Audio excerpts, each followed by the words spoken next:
Hello, right, welcome to this video.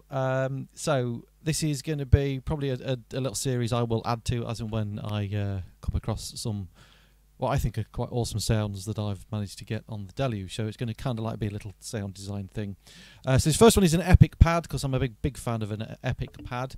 And what I'm going to also do is I'll kind of link in with this video as well. I'll do a little performance of a little track I've written using this sound, and also do another video on controlling the Deluge with an external MIDI controller. In this instance, I'm going to control some of the parameters with the Roland MX1.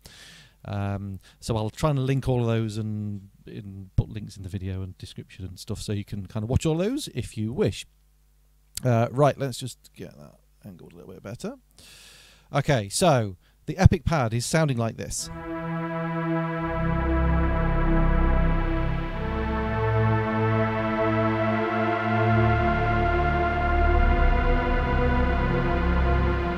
Okay, so lots of epicness. This is my Jean-Michel Jarre pad, but we can also make it a bit Vangelis-y as well, which I'll kind of go through in a minute. So let's start with a totally blank new sound. So for a new sound, we hold down Shift and press Synth, and then we get new, and we've got a basic kind of sound. So there's nothing patched into anything. We've basically got one oscillator and that's it. So if we start with our oscillators, and what I'm going to do, just for ease of shift this across a little bit, for ease of kind of working around on here, I'm going to have it in this view, because there's two ways you can access all the shortcut things on here.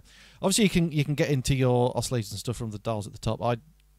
Because I kind of use these a lot, I just instinctively know where everything is now. When you first get the Deluge, it's a little bit like, whoa, how do I get to the filters and the oscillators and so on? But yeah, it's just muscle memory. The more you do it, the easier and easier it gets. So there's two ways of accessing your parameters. One is you hold down Shift, and then let's say we want oscillator 1. We press oscillator 1. You can see it's flashing down there. The only downside with that is that you then got to take your finger off there, and then if you want to audition the sound, you've got to do it down this way. You can actually do the same thing by holding down on the audition pad here. Okay, obviously you get the sound, but it does mean you can just keep your finger on that and then quickly switch around to whatever parameter that we want. So, oscillator 1, we're going to leave the volume where it is at 50. Oscillator 2, we're going to bring that up to 50. Okay, and we're going to transpose that down on oscillator 2, minus 12. So we're going to take that one octave down. Waveform, we're going to have both oscillators on the analog saw. Change oscillator 2, yeah. Okay, so that's kind of the building blocks of our song. If we, not a song, is it? It's a sound of our pad. Obviously that sounds nothing like the pad at the moment. We've still got a few other things to do. Let's deal with the amp envelope first. So we're going to start with attack, which is this button here. So at the moment that's on 0, and we're going to have a long attack. Obviously you can tweak these to your taste, but this is just how I've got it. I'm going to pretty much go up almost all the way to the top. We're going to have 45 on the attack. We're going to have 0 decay. We're going to have pretty much full sustain. It's already on that. I'm going to take it down a little bit. Don't know why, I just will. We're going to have a fairly long release, so I'm going to take that up to kind of 36, 37. Okay, so it's getting a little bit more paddy now. Next thing we'll do then is we're going to actually stack up the voices, because at the moment, this section here, we can have like unison settings. So at the moment, we've got 2 oscillators, basically just playing together.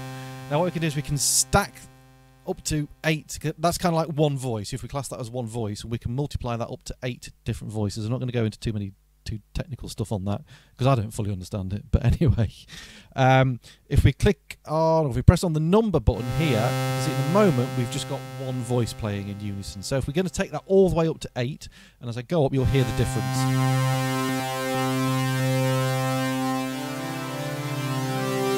Okay, so it's giving us though, there's 1. 8. So you see there's a bit of a difference though. It's not massive, but it does almost make the sound a little bit thinner and a little bit phasey. The magic kind of happens on the detune, which is the one below it. because this detunes all the different voices slightly and gives you a lovely thick fat sound. So we're going to take the detune up to, so you can hear the difference straight away as I turn up on there. Okay, we're going to take that up to 45. So instant epicness. Right, so we're going to use the filter envelope as well.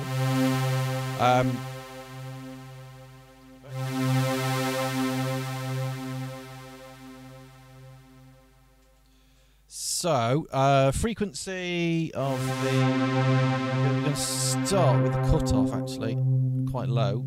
No, we're not. I'm just going to have it anyway. It doesn't particularly matter at the moment, because we're going to control the cutoff with envelope 2. And then obviously you can have your starting point here, depending on how you want your sound to sound. So at the moment, the frequency cutoff of the filter isn't patched to anything envelope-wise.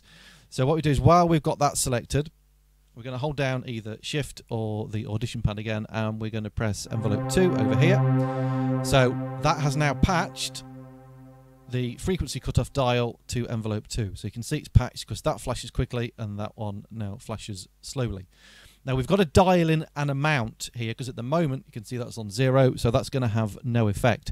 We're actually going to take a minus amount to start with. I'm going to take it down to about minus 13. So without that on, it's sounding like that.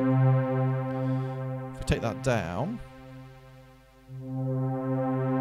okay, now it sounds the same, but until I release my finger, and then what's happening is it's kind of opening up the filter as on the release part.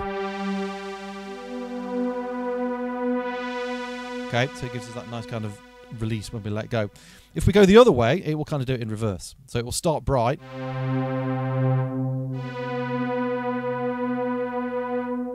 Okay, and then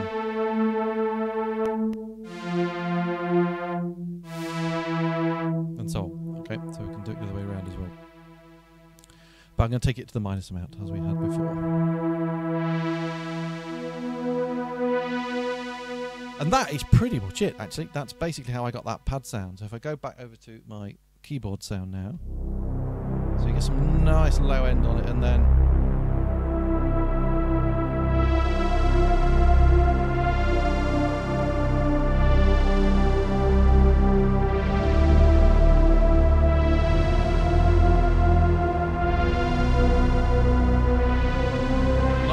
tweak the filter where you start.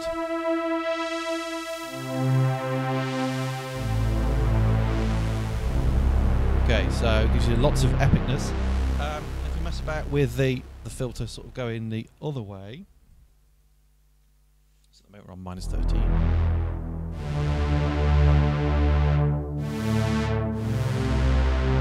And we'll fiddle about with the envelope a little bit on envelope 2.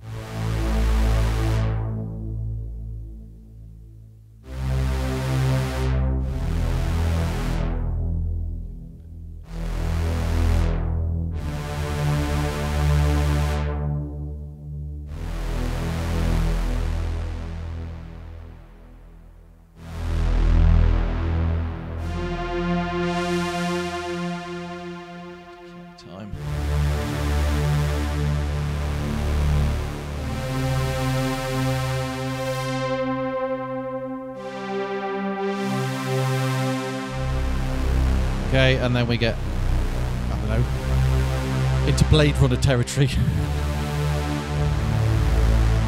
think with that, down that bottom end. So yeah, you can kind of tweak it to how you, obviously how you want it. Just get the settings back to where I was before. I'm on the right envelope, yep.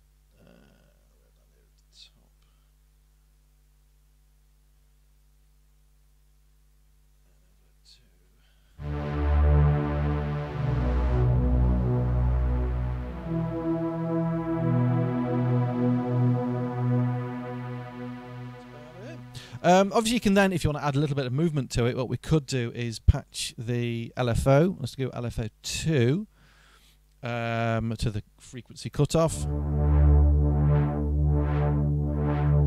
Okay, and then we can mess about with the speed of the LFO. make a sine wave, I think.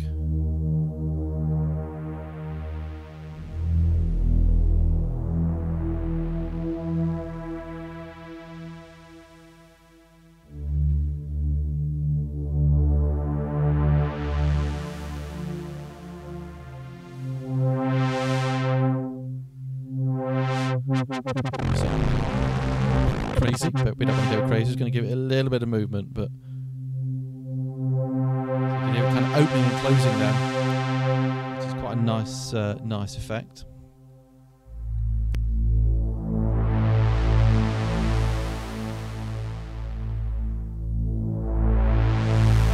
Obviously, that's going to have more effect of the LFO, give it a bigger scope. So we're very, very kind of Vangelis Blade Runner-y now.